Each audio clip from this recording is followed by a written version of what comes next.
Oh iya. Psikolog. Oh, psikolog. Kebetulan beliau adalah kepala seksi tindak lanjut di UPT PPA.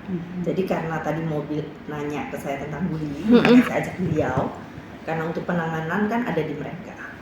Kalau masalah ini Bu, kalau begini kan Ibu Rensi ya. Kalau masalah yang terkait dengan mungkin kekerasan, sama aja semua kekerasan, iya, baik itu fisik maupun psikis, iya, itu penanganannya ada di UPT PPA. UPT PPA itu adalah UPT dari Dinas P3A PPKD yang tugasnya adalah memberikan pelayanan terhadap korban kekerasan, baik itu kekerasan fisik maupun psikis.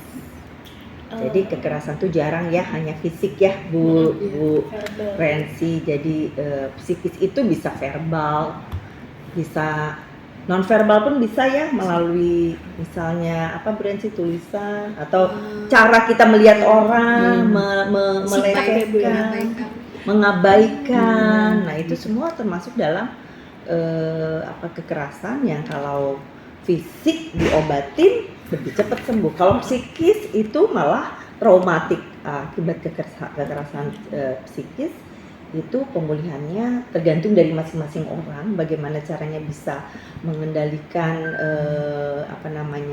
trauma yang dia alami itu, dan lebih sering itu harus dilakukan pendampingannya oleh para psikolog.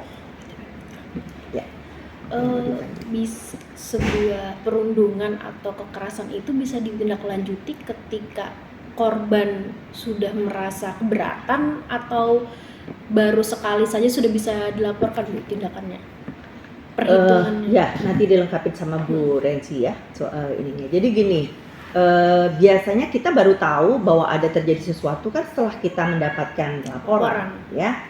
Kecuali pada saat terjadi itu terjadinya pada anak, lalu ada orang lain yang melihat, harusnya tanpa menunggu yang bersangkutan mengeluh. Kalau anak kan jarang tuh melaporkan.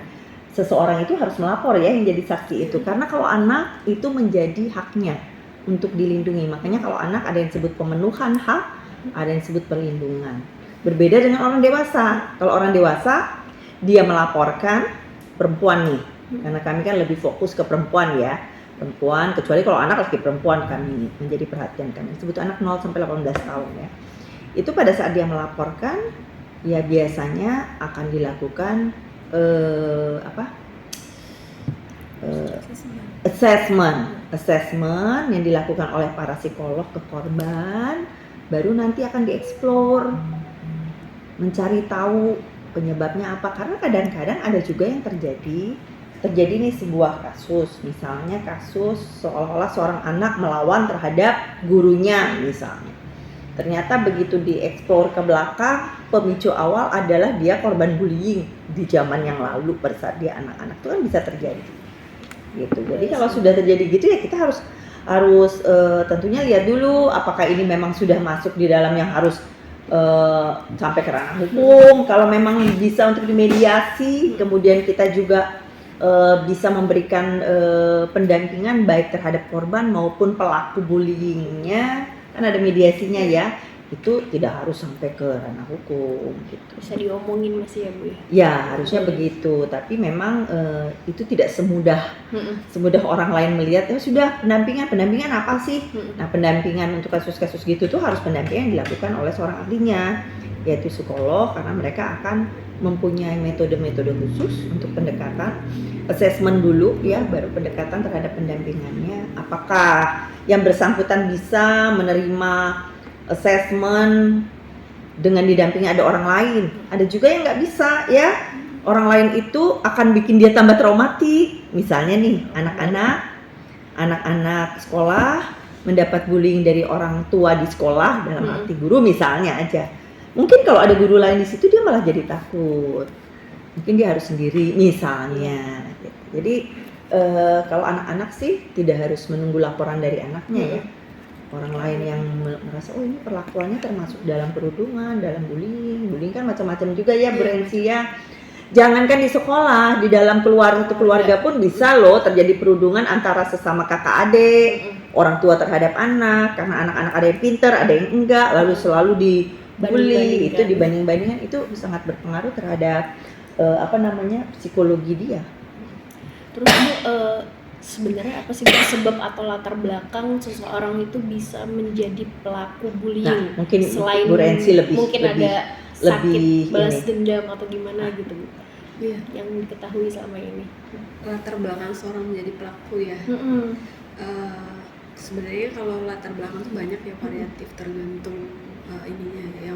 Tapi yang pasti dari dirinya sendiri dulu. Mungkin satu, dia pernah punya pengalaman tadi dia dibully sehingga akhirnya mengubah situasi emosi maupun situasi kepribadiannya, manajemen emosinya, sehingga akhirnya muncul perilaku yang cenderung agresif, misalnya baik itu menyerang orang lain, membahayakan orang lain gitu. Dan umumnya dia nggak merasa puas nih kalau nggak sampai si korban itu betul-betul tersakiti gitu ya. Kemudian bisa juga karena asuhan yang salah gitu, pola pengasuhan yang salah di dalam keluarga, atau mungkin dia tumbuh dengan melihat perlakuan kekerasan, kata-kata kasar gitu ya, sehingga itu menjadi sebuah kebiasaan buat dia gitu, terbiasa dengan hal seperti itu. Kemudian di dalam satu lingkungan dia dominan terhadap orang lain gitu ya, ingin tampil lebih daripada orang lain, sehingga akhirnya kecenderungannya jadi menyakiti gitu. Kemudian tadi itu kan juga ditanyakan tuh, apakah harus satu kali atau berkali-kali buat tindak lanjutin. Sebenarnya ada beda kalau kekerasan sama bullying. Nah, kalau bullying ini dia punya ciri khas itu terjadi berkali-kali. Jadi misalkan kalau satu kali aja itu kamu jelek gitu ya, cuma satu kali kan bisa jadi dia hanya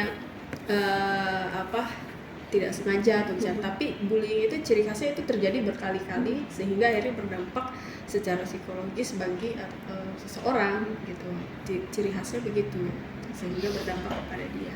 Kalau latar belakang anak tadi kan bisa disebabkan oleh pola asuh keluarga atau lingkungan. Nah, kalau misalnya dari Ibu Rensi sendiri, apakah ada momen di mana memaklumin anak itu menjadi pelaku bullying sebab latar belakang dan lingkungannya yang kurang bagus dan kurang cocok buat anak?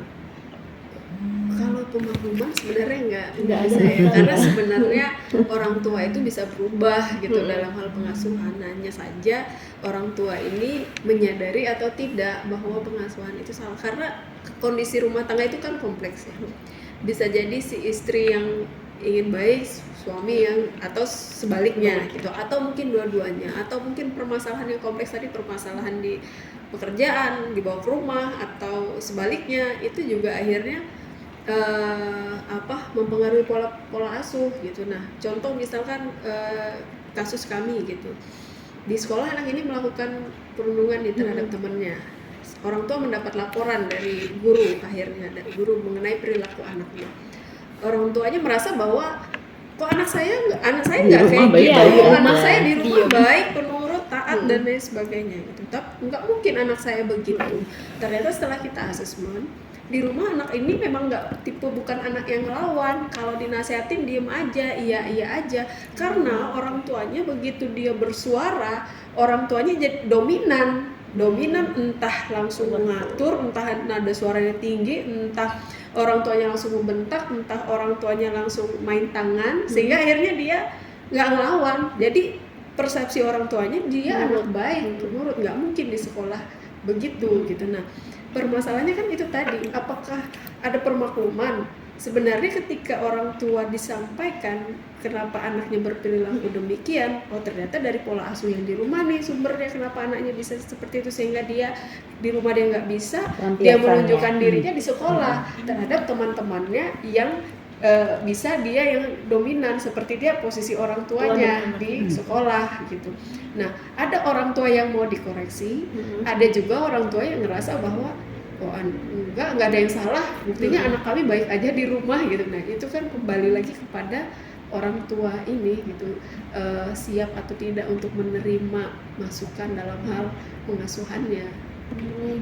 Kadang nggak terima ya itu, kadang-kadang kan ada ya dok ya, misalnya kita misalnya guru ngomong gini di sekolah gini, nah itu gimana caranya gitu biar orang itu kadang percaya gitu? Di sekolah dengan rumah kan beda itu, Bu.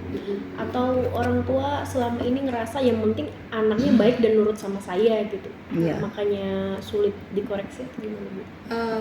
Tidak juga sih, makanya biasanya sekolah akhirnya merujuk ke Ya, PTPPA karena gitu, Bu. Ya. beda kalau guru yang ngomong dengan Ya, tenaga jadi profesional ini. saya potong dulu. Jadi Iya. gini, beberapa kasus yang ditangani oleh Bu Rensi dan kawan-kawannya, akhirnya dari pihak sekolah ya, ini kalau kebetulan pihak sekolah nih yang merasa bermasalah nih si anak ini, pihak sekolah yang akhirnya melakukan pengaduan, bermohon untuk dilakukan pendampingan. Nah, upaya itu tentu saja seperti tadi saya katakan tidak mudah. Dari Bu Rensi dan kawan-kawan biasanya harus menghadirkan berbagai pihak tadi, karena pendampingannya berbeda manakala ke orang tua asli di rumah sama orang tua di sekolah.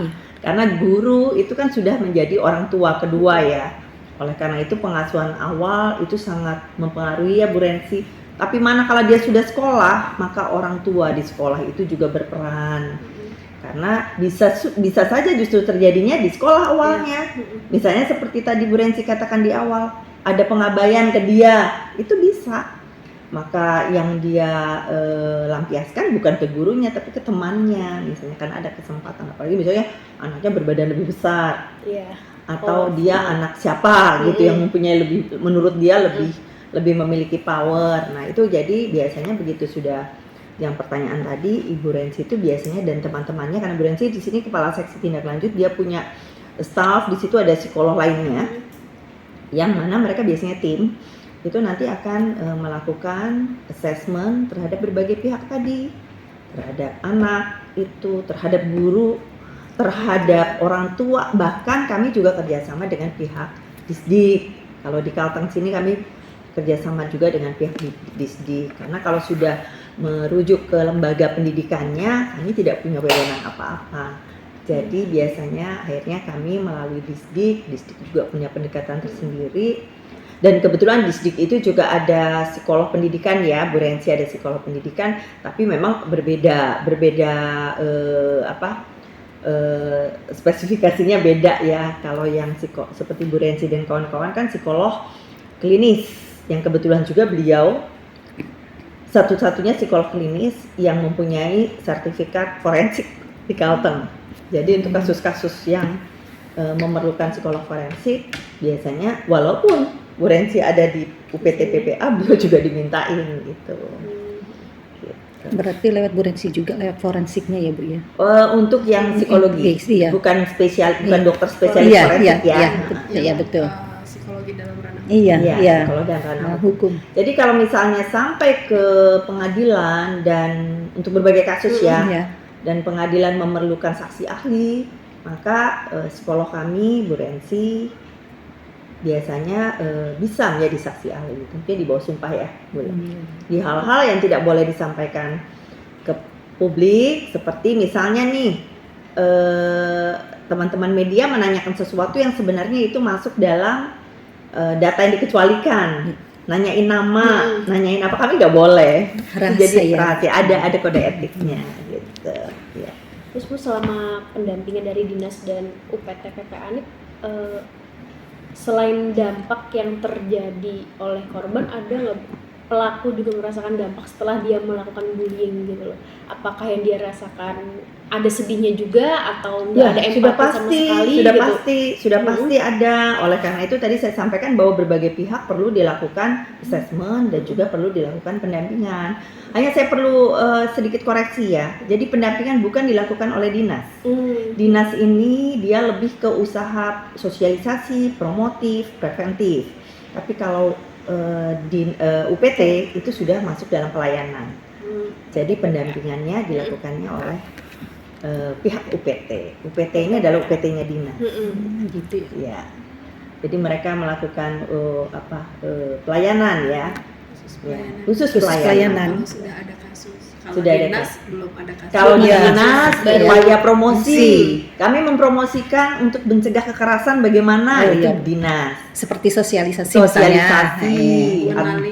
mengenali tanda-tanda, tentunya juga dengan mengundang narasumbernya. Biasanya selain dari sini kami juga ajak pihak psikolog. Seperti Karena pertanyaannya Ibu. pasti seperti tadi. Iya, betul. Nanti perlu dilakukan pendampingan juga nggak? Ya iyalah. Apalagi ternyata begitu misalnya Bu Rensi dan kawan-kawannya mengeksplor ke belakang, ternyata si pelaku ini dulu korban bullying yang ada traumatik di dalam. Jadi di sana di alam bawah sadarnya sana seperti tadi katakan, saya baru akan puas nih kalau saya melakukan bullying terhadap orang lain. Pikiran dia ada kepuasan tersendiri lah gitu. Itu kan sakit sebenarnya, Iya, perlu iya. diterapi. Nah, oleh karena itu untuk yang masalah traumatik psikologi tadi, yang psikis tadi itu lebih susah. Mesti berulang-ulang sampai Bu Rensi dan kawan-kawan merasa oh sudah cukup nih. Sudah cukup, sudah selesai, sudah komprehensif semua. Udah boleh diakhiri, tapi tentunya dengan pesan kalau sama seperti karena Bu Rensi juga membuka praktek swasta ya. Pastinya psikolog juga akan bilang gini, kalau ada keluhan lagi silahkan datang ya. Oh iya gitu ya. Berarti melewati beberapa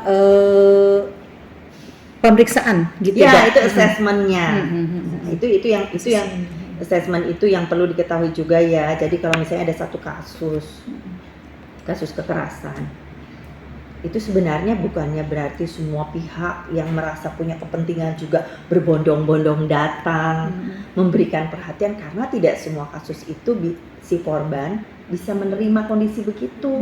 Itu malah nyakitin dia kadang-kadang. Dia malu kalau didatangin orang banyak, dia nggak mau ngomong. Bu Rensi ini ada kasus berduaan aja di ruangan, itu juga tidak langsung orang itu mau ngomong ya.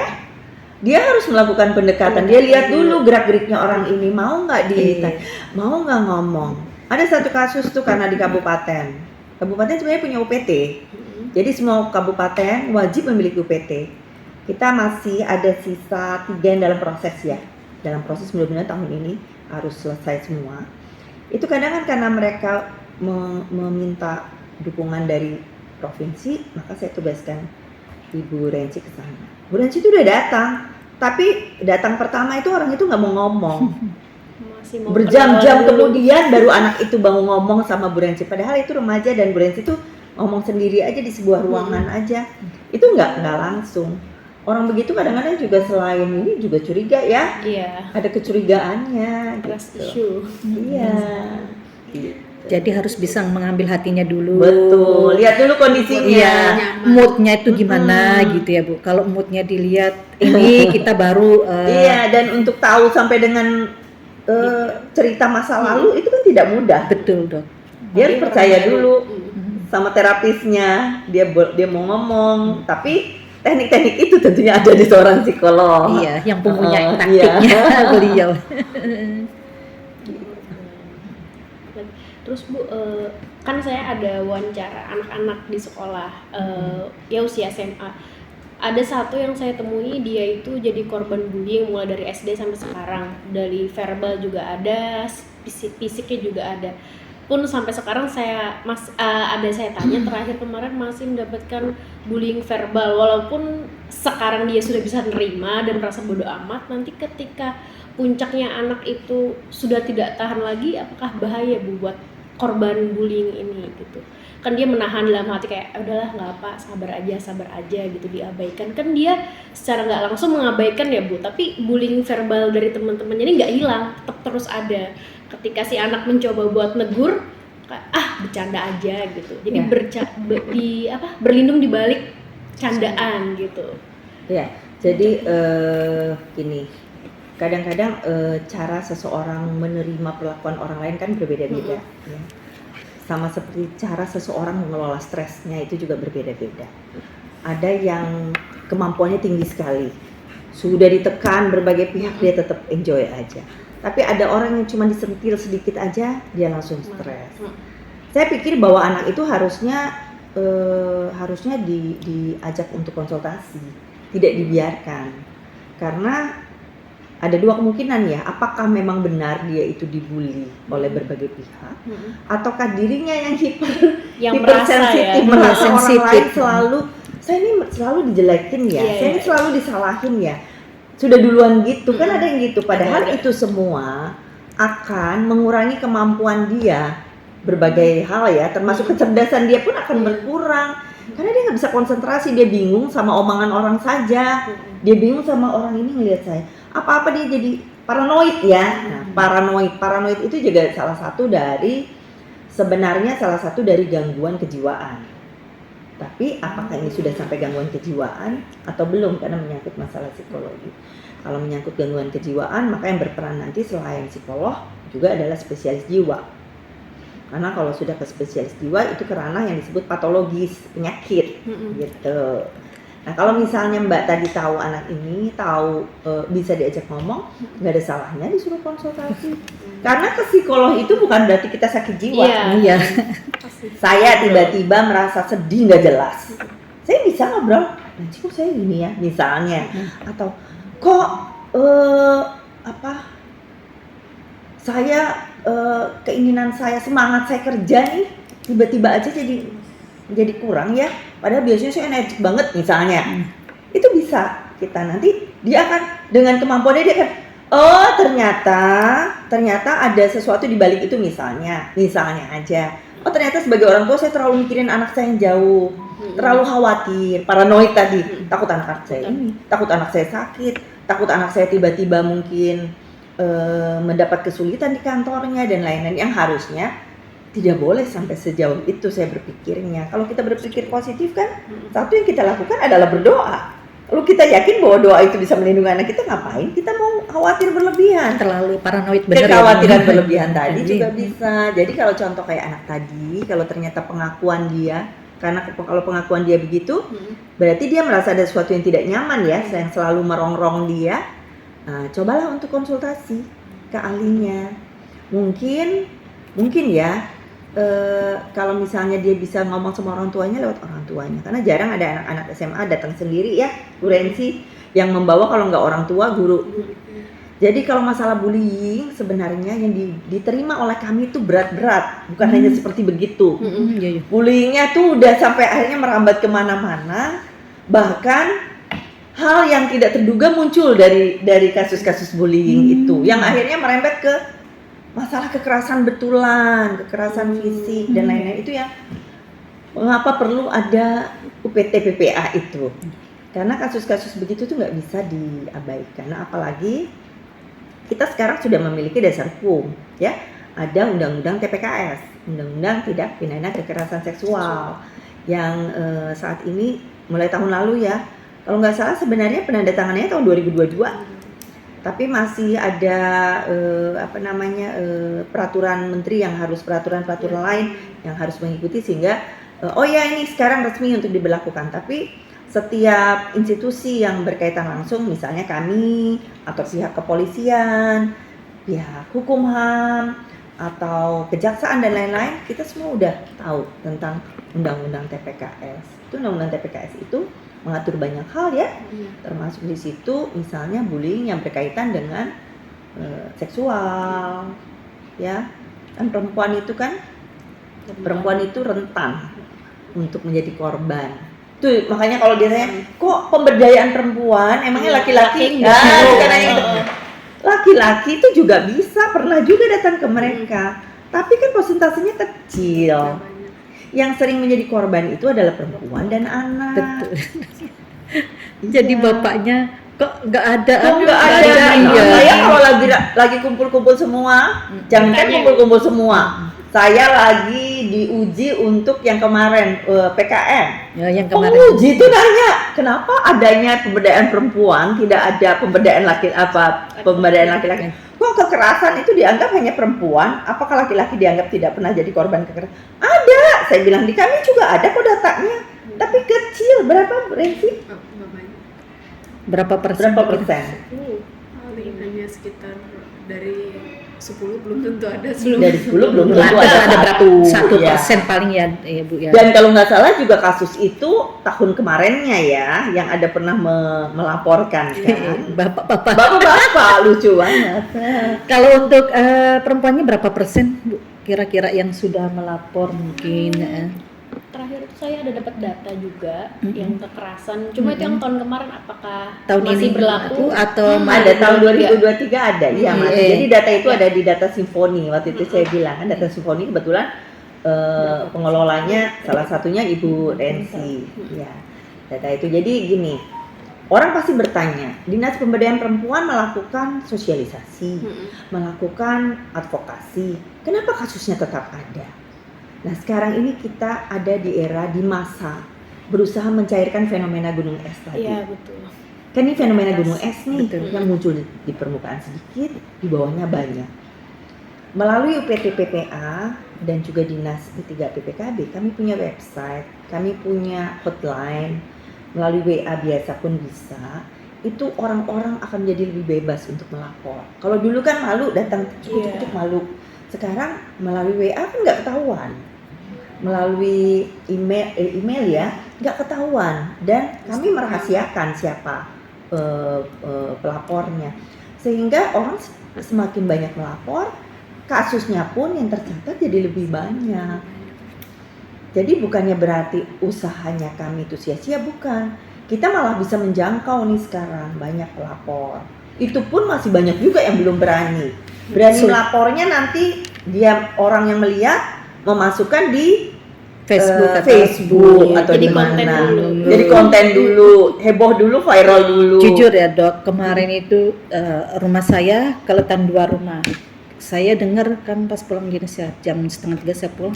Mereka tuh kelahi suami istri dari jam 3:30 sampai saya maghrib, sampai saya itu telepon mereka kan pukul-pukulan. Saya kan nggak berani, mau saya laporkan nanti istrinya nggak terima kan dok. Tuh telepon lah orang Sabara Polda, dikasih nomornya Kak, kata kalau kamu takut melapor tunggu mereka ada yang mati dulu jangan lapor. Tapi sekalinya nih Bu, jam 7 mungkin istrinya mau ke saya kan nggak berani, takut saya ikut campur. Datanglah minta tolong orang tagrib atau apa, sekalinya dia ke Polda melaporkan. Sekalinya jam 10 malam datanglah 2 mobil ini. Wah untung dia sendiri yang melapor. Tadinya saya itu mau telepon dokter Ina, dok gimana nih di tempat saya gitu dok. Dia melapor sendiri dok. Sampai pagi kasusnya tuh dok. Itu tetangga saya itu sampai sini bengkak istrinya, bengkak biru sini. Jadi biru. kalau udah kalau misalnya nanti takutnya ada pihak-pihak yang tersakiti dalam arti fisik dan lain-lain dan berbahaya untuk pelapor, mau melaporkan langsung ke Polda juga boleh. Di bagian Renakta itu bagian perempuan dan untuk perempuan dan anak. Kami kan sudah punya kerjasama undang-undang lagi apa namanya MOU-nya ya MOU dok. yang tahun 2022 ditandatangani di waktu itu menteri datang di hadapan menteri itu antara Pemprov, gubernur dengan Kajati dengan Kapolda, Kepala Hukumham, DAD sama Pradi. Itu jadi kita ada linknya. Jadi sudah ada kerjasamanya MOU-nya. Jadi kalau misalnya mau laporkan ke sana pun nggak apa-apa. Nanti saya bingung loh dok waktu itu, apa saya telepon dokter Ina lah. Takutnya kan kita nih mau bela perempuan ini dah dok ya. Takutnya kadang-kadang kan ada istrinya kok dilaporkan kan kayak gitu, ada yang nggak terima. Padahal mereka berdua ternyata akhirnya akhirnya bisa menyelesaikan sendiri misalnya ya. Jadi kita jadi serba salah ya mau lapor. Akhirnya istrinya melapor sendiri ke Polda. 2 mobil datang, kukira ada yang mati. Kalau ada mati diam sekalinya, istrinya nggak terima melapor karena sudah 2 kali dok. Memang yang pertama dulu tuh ngumpet di saya sininya bengkak, cuma saya kan diam oleh dia nggak melapor kan harusnya visum segala ya dok. Kemarin dia yang melapor sendiri, oke lah. Ya sudah melapor sendiri, nggak apa-apa, bagus aja. Bagus saja perempuannya ini kan. Kadang-kadang kan perempuan tuh nggak berani. Nah itu sebabnya saat ini di kami nih lagi gencar-gencarnya mengajak para perempuan untuk mulai berani untuk berwirausaha. Kenapa harus berwirausaha? Karena dengan demikian nanti dia itu juga ada pendapatan. Nggak bergantung. Kalau dia ada pendapatan, PD-nya meningkat. Pada saat dia PD-nya meningkat itu juga suaminya juga nggak bisa semena-mena sama dia. Dia juga nggak dia pasti akan lebih berani ya. Dia ada rasa percaya dirinya. Dia akan berani melaporkan. Kadang kan perempuan melaporkan takut dicerai, terus malu. Dicerai nanti gimana ngidupin anaknya, dirinya gimana. Nah itu memang kasusnya ngeri itu loh dok. Ya Allah udah 2 kali ngeri itu sampai aku bilang, apalagi suaminya ini orang Batangan keras ya dok. Aduh sampai saya bilang ini ada orang mati nih, saya bingung. Tapi saya kan udah telepon orang Polda. Tapi saya takut juga, takut istrinya nggak terima kan dok. Biasanya kan ada yang nggak terima, ada orang melapor. Apa aku telepon dokter Ina, sekalinya dia melapor sendiri. Sudah melapor. Lapor. Jadi benar dokter, sekarang ada sumber pemberdayaan perempuan, akhirnya kan perempuan-perempuan berani. Iya. Akhirnya terbongkar semua Ya, gitu. jadi itu nanti para media bisa juga bantu ya. Jadi salah satu tolak ukur kinerja kami adalah kalau laporan yang masuk kami tangani sampai dengan cepat dan sampai selesai. Itu berarti bagus. Betul. Tapi kalau misalnya banyak nih numpuk, teman-teman saya cuek aja, nggak ada hatinya gitu, biarin aja nggak mati juga. Lah orang nggak langsung mati. Tapi kasus ini tambah berat, beban psikologinya orang ini tambah berat, pemulihannya juga lama. Kalau di UPT PPA orang bolak-balik kita kan gratis. Betul dok. Nah kalau orang lain di kota sana atau orang datang ke praktek psikologi, sekali konsultasi itu mahal. Betul dok. Nah siapa yang mampu? Betul. Kalau sudah dia jadi korban, datang lagi ke psikolog. Dari mana duitnya? Makanya kalau orang bilang, oh iya nanti. Makanya kita sampai sekarang ya Bu Renzi, kita nggak bisa memperdakan konsultasinya psikolog di situ. Karena yang datang ke kami itu orang sakit semua kan istilahnya. Yang datang ke kami itu korban gitu. Nggak ada orang yang cuma datang, Bu, saya mau minta diperiksa IQ anak saya, jadi mau periksa iya bakat minat. Oh, itu pasti di praktek aja ya, karena panjang. Yang datang itu semua mengeluhnya korban bullying. Ada korban bullying, muter, akhirnya ketemu korban kekerasan ya. Kekerasan yang kaitannya dengan seksual coba. Muter complicated. Jadi yang tadinya sudah lama tergali lagi. Itu sebabnya saya bilang Akhirnya tadi yang fenomena gunung es tadi mulai mencair. Iya betul. Orang-orang mulai berani. Bagus kan kayak gitu dok. Akhirnya Yang kan. tetangga kayak ibu mulai peduli. Ini gimana ya? Saya mau laporin apa enggak? Iya saya kan kayak gitu. Kalau nanti ada orang mati ini bisa bahaya lagi. Iya. Tapi ibu, kalau ibu ketemunya itu kasus anak, ibu nggak perlu takut khawatir, ibu langsung lapor aja ke kami. Iya kan dok. Nanti websitenya dikasihkan. Lapor karena anak itu kita wajib memenuhi, lindungin dia. Nggak perlu tunggu entah anak siapa kita ini kan. Tapi kalau ketemunya anak yang jualan di bawah itu bukan ke kami. Iya. Itu ke Dinsos. Ada sendiri ya dok ya. Iya.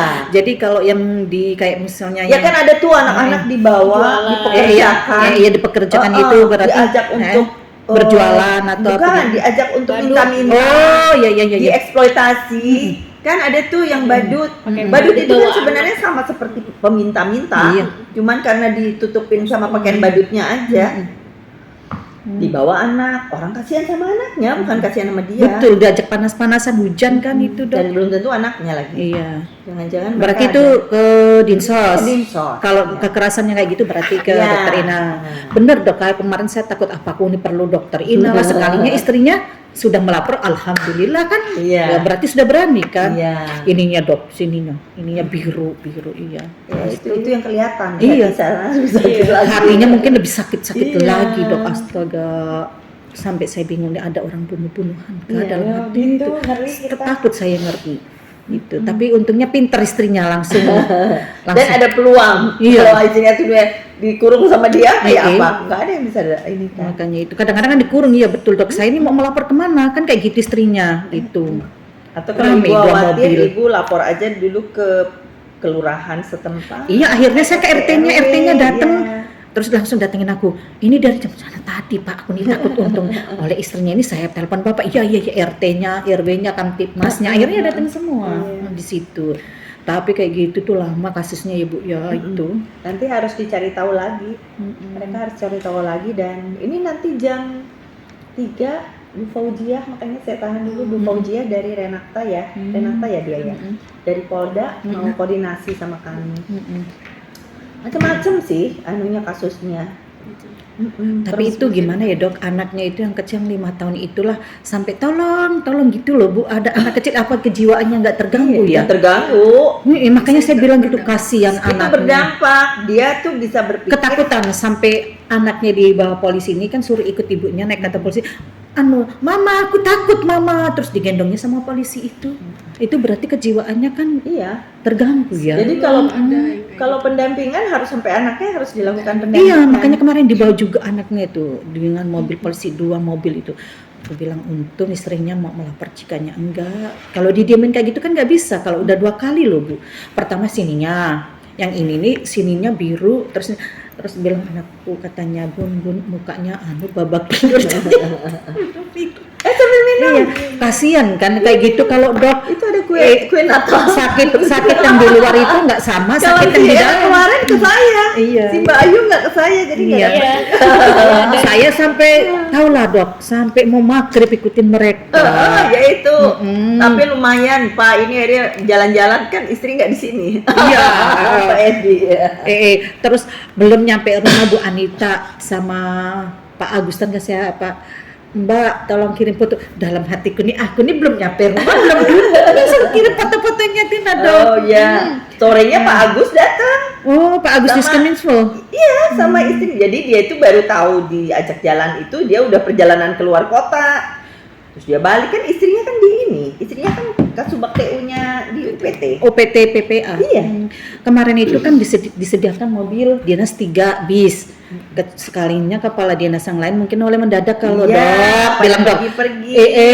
dokter ini Bu Nurhani ngomong ini mendadak Mbak Era, makanya yang datang kan kepala dinas Bu Nurhani. Iya. Terus siapa itu kan, terus Pak Reja, terus bilangnya ini mendadak juga katanya. Mobil dinasnya itu bis kan 3 sudah disiapin, akhirnya nggak jadi.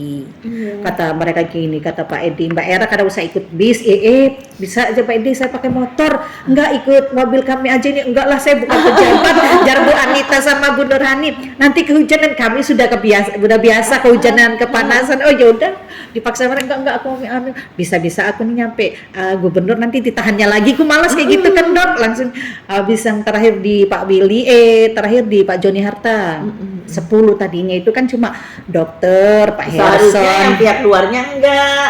Kan kalau di jadwal cuma semua yang eselon 2. Iya, Enggak ada segala mau ke Pak Atu Mana? kemana-mana. Sekalinya Pak Atu, bekas Rektor. sekda, rektor, terus itu Pak siapa Tampuhan. Tampuna. Tampuna, terus Artunaran. Aduh, jadi Itu yang mantan enggak sekda.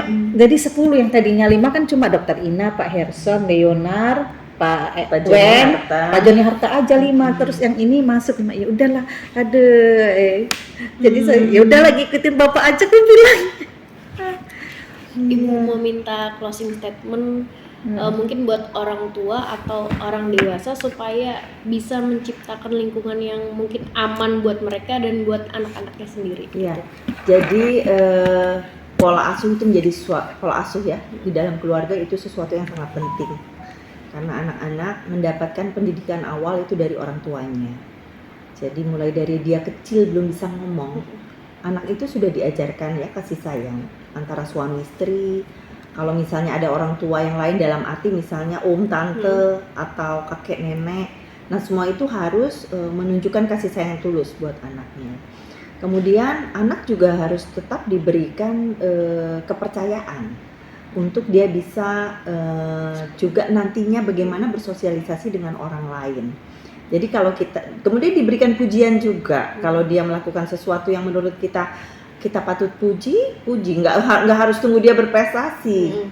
Berikan sopan santun yang baik itu misalnya melakukan ucapan terima kasih atau permohonan maaf kalau melakukan sesuatu tanpa sengaja yang salah. Tentunya bukan hanya mengajarkan, orang tua juga menjadi role model, itu yang penting. Orang tua menjadi role model untuk anak-anaknya.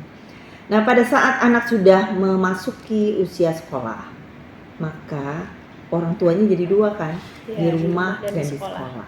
Ini juga menjadi tugas dari orang tua yang di sekolah tadi untuk memberikan banyak hal yang berkaitan dengan etika, sopan santun, kasih sayang yang tulus, cara menghargai orang lain. Nah, itu semua harus ada. Pada saat yang harusnya ada tadi terlupakan atau tidak dilakukan, nah maka ini menjadi peluang bagi anak untuk nantinya tumbuh kembangnya kan menjadi tidak bagus ya. Tumbuh kembang dalam hal ini yang berkaitan sama mentalnya, kemampuan dia bersosialisasi dengan orang lain itu menjadi terganggu. Ini akan berpengaruh sampai dia dewasa gitu. mulai dari hal kecil yang mungkin bisa disepelekan dari Iya. orang tua bisa berdampak panjang ya Bu, ke depannya. Betul, karena misalnya antara suami dan istri seperti tadi yang disampaikan, tidak pernah ada sesuatu yang menurut yang anak-anak melihat bahwa oh orang tuanya ini saling kasih mengasihi ya, kemudian saling menghargai mama dan papahnya, itu kan semua dilihat sama Iya. dia. Oh ini sosoknya yang benar, oh ini sosok ayah begini, oh ini sosok ibu yang begini, gitu dilihat oleh anak-anak. Kalau dari kecil juga dia sudah terbiasa misalnya melihat pelaku kekerasan seperti tadi, ini kan berdampak ya ke alam pikirnya. Secara tidak langsung dia sudah Ya, atau biasa mendengarkan ucapan kasar. Iya. Jadi akhirnya kan dia akan ingatnya, oh Iya. dulu mama papaku begini kan kayak gitu ya. Dok. Anak itu kalau kita katakan pinter, ya kita puji pinter, selain katanya ucapan itu adalah doa, itu juga membuat anak ini menjadi lebih percaya diri. Kalau masih kecil selalu disalahin, selalu dikatakan, dikeluarkan hal-hal yang tidak nyaman didengar oleh dia akan memperlakukan orang lain juga demikian. Karena melihat orang tuanya Iya. seperti itu ke Iya, dia. secara dia tidak berpikir bahwa langsung. itu sesuatu yang Baik. benar, padahal belum tentu. Jadi karena anak kecil itu kan jadi seperti, walaupun susah ya kamu menulisnya itu, anak kecil itu pada saat dia usia mulai memahami sampai dengan usia kalau nggak salah 5 atau 6 tahun, itu ada ahli yang mengatakan apa yang dipikirkan anak itu seperti kalau kita meletakkan meja tabula rasa, itu dibilang lilin basah tapi dalam bentuk meja, lalu orang tua menuliskan pintar, baik, jujur, kasih sayang, semua yang dituliskan itu akan mengeraskan. Nah itu yang melekat di pikiran anak-anak. Jadi kalau meja tabula rasa tadi ditulisi dengan culas, curang, bohong dan lain-lain, itu juga yang ada di dirinya. Dia mindsetnya Iya. langsung. Iya. Jadi meja tabula rasa tadi itu harus kita manfaatkan dengan baik karena itu akan terpatri di pikiran anaknya. Apalagi saat usia golden time anak-anak ya. Bu. Ya, betul. Kita nggak bisa ulang. Nggak bisa diulang, ada yang mungkin sama-sama berubah. Karena gitu. itu nanti akan membentuk karakternya ya, Mm-mm. Bu Rensi. Itu akan membentuk karakternya. Jadi karakter itu susah kita merubahnya. Makanya pada saat seseorang masuk ke dunia kerja misalnya, atau di sebuah lingkungan, karakternya udah begitu, susah banget merubahnya. Susah Pada ya. Dok. saat dibilang oke, Mm-mm. berapa hari kemudian balik lagi. Ada juga yang kayak ya inilah aku apa adanya gitu kan. Padahal Kita belum dimaklumi. tentu sesuatu. Ya, ada orang yang begitu, keras kepala misalnya ya. Ya gimana? Saya emang begini. Lah, emang semua orang bisa memahami. Harusnya kan kita berada di kondisi yang normal, yang bisa diterima oleh semua orang. Karena semua orang juga ingin diperlakukan hal yang sama, bukan hanya dirinya aja dong yang dimaklumi orang, lalu dia nggak mau maklumin orang. Contohnya kayak anak saya ingat loh Dok, waktu dia TK kan, nol kecil atau nol besar tuh di sekolah. Sekolahnya di lampu merah sini. Dok. Suka bener lihat polisi, suka bener lihat karate. Sekalinya sekarang kesampaian karate. Terus gini bilang, kamu mau jadi apa? Polisi. Kalau ditanya lagi, polisi. Sampai sekarang juga pokoknya aku mau jadi polisi karate. Itu sekalinya dibawa sampai sekarang inget dia loh Dok. Sampai dia ikut karate cup kemarin juara 2, bilang biar kesampaian. Aku bilang pinter ya Dek lah, mudah-mudahan kamu jadi polisi. Ya amin gitu. Itu loh, dari kecil itu memang bener kata dokter tuh, usia 5-6 itu dia inget terus loh Dok. Anak saya yang bonus itu inget sampai sekarang. Jadi polisi, kalau ditanya jadi polisi bilangnya. Karate dia kan suka pakai baju putih-putih, yang lihat orang karate kesampaian. Alhamdulillah, mudah-mudahan cita-citanya kalau Dok. Iya. Bener dokter Ina, bener Bu Rensi, dia itu kalau anak dari kecil memang begitu ya Dok ya. Sampai besar pun dia mindsetnya, makanya omongan orang tua dijaga karena apa? Anak-anak itu cepet loh. Daya ingatnya itu cepet. Dok sampai ini nggak bisa dihilangin gitu loh. Biasanya ya itu melekat ya. Dia melekat ya seperti anak Dan saya. itu juga misalnya sesuatu yang ke arah positif, ada punya keinginan, itu selama keinginan itu bagus ya, kesempatan untuk orang tua mendorong untuk mewujudkan cita-citanya. Iya, saya gitu aja. Iya. Kenapa Dik kamu nggak yang lain aja? nggak mau. Saya jujur, dok, saya itu kan kenal dokter Yanta Kudung segala. Saya ini asli orang rumah sakit Doris, dok. Oh, iya. Tanya Kak Katarina, 15 tahun saya di IGD. Makanya saya dulu waktu zamannya dokter Yanta Kudung kan TKS ya, dia yang mengajukan PLUD, makanya itu ingat dulu sering keliling-keliling. Almarhum bapak tuh nah, dok. Di situ. Dan Bu Rensi, jam pelayanan di UPT ini dari hari Senin sampai hari Sabtu sampai atau hari Jumat? Jumat. Sampai hari Jumat. Senin sampai Jumat. Tapi untuk website dan lain-lain tetap bisa Tetap dihubungi. bisa dihubungi. Website itu bisa melapor atau bisa booking jadwal juga kedatangan sebelum ke UPT. Daftar kayak gitu. Melapor. Melapor. Jadi itu untuk pengaduan. Pengaduan. Tapi nanti dapat jawaban. Nanti Oh, langsung dapat jawaban di Dapat websitenya jawaban. itu ya. nanti bisa petugas yang datang atau dia yang datang. Karena kan Tergantung. kadang ada korban yang dia Di enggan rumahnya. untuk datang kan. Sep- mungkin malu, petugas yang bisa akan malu juga datang. ya, Yang penting Dok. dia kasih alamatnya, nomor HP bisa dihubungi, nanti petugas bisa Langsung di websitenya ini ya. di website bisa WA bisa. DM Instagram bisa. Oh iyalah. Cuman kalau Instagram kan dibaca orang. Iya, Iya. dibaca orang Melalui banyak. DM ya, Iya. nggak apa-apa. Tapi bisa lewat Website kok. WhatsApp. Kan pribadi ini nggak ada orang tahu kalau IG bener dokter Ina tuh dilihat orang banyak. Dok, saya minum ya. Silakan Mbak Ayu. Nanti gini ya, karena pernyataan kami kan panjang lebar. Iya, ambil Kalau Mbak intinya. Ayu nanti udah ambil intinya, kirimkan ke Mbak Rensi. Biar Kalau ada yang perlu dikoreksi. kami koreksi. Ya, kirimnya ke Mbak Rensi aja. Kayak saya dulu pernah bikin punya dokter Iya. Ina kan dok ini Saya sudah- koreksi. dokter Ina udah pas belum? Oh ya udah pas gitu. Karena apa yang kita sampaikan, apalagi dalam kondisi begini kan supaya masyarakat juga tahu ya, Iya betul. itu jangan sampai salah persepsi. Iya betul. Apa yang sudah disampaikan, kalau tersampaikan dengan baik itu bagus banget. Bagus banget. Media iya. memang menjadi mitra kita, kita maunya juga begitu kan.